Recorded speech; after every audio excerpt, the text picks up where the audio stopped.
Okay, Assalamualaikum guys. Saya Rizal dari Reiber Auto. Hari ini kita ada kereta PERODUA BEZZA. Kita dah sampai.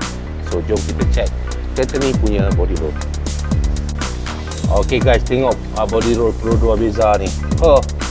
Dah terlalu kuat dah body roll dia. So, tugas kita orang nak rebuild ni, kita kurangkan body roll ni. Okay, so sekarang ni untuk selesaikan masalah kereta ni, kita stiffkan dia ke 40% stiffer. So, sekarang ni kita nak check kondisi absorber pula. So, kita akan buka dia punya absorber, kita check dia punya compression dan rebound. Okay guys, stay tune. Okay, absorber PERODUA BEZZA dah buka. Jadi kita nak check absorber ni punya compression dan rebound dengan menggunakan tester kit kami dengan balas 20 kilo.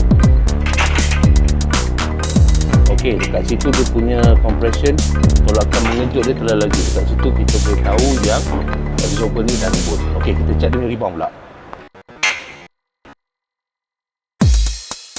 Rebound not too bad, consider kurang stiff. Alright, so sekarang kita buka dia punya absorber, kita akan bawa ke production untuk setting 40% stiffer. Absorber PERODUA BEZZA dah siap. So sekarang ni kita check dia punya compression dan rebound, identify perbezaan sebelum dan selepas.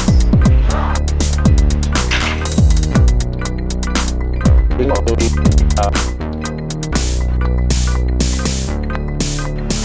so dia punya, this is 40% stiffer yang customer request. So kita tengok dia punya rebound pula.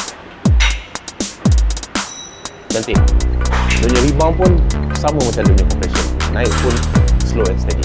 So kita akan installkan kereta and then later kita akan buat alignment. Okay guys, stay tune. Okay, kereta PERODUA BEZZA dah siap. So sekarang ni kita nak check kereta ni punya body roll. So kita boleh tahu perbezaan sebelum dan selepas. Okey, tadi dia punya body roll agak kuat tu, sekarang dah cantik. Dah makin kurang. Inilah 40% stiffer yang customer nak. So, lepas ni customer boleh whack the corner. Macam kita produk ni, boleh dah datang ke Reiber Auto. Macam mana nak book slot? Korang boleh layari kita punya Facebook page. Dari situ korang boleh book korang punya slot. Just type Reiber Auto. Okay? To get more information, kereta model apa yang masuk ke Reiber Auto, korang boleh layari ke our YouTube channel. From there, korang boleh dapat informasi-informasi terkini, model kereta apa yang masuk ke Reiber Auto. Dan jangan lupa like dan subscribe. Ingat Reiber Auto, keep it original, whack the corner.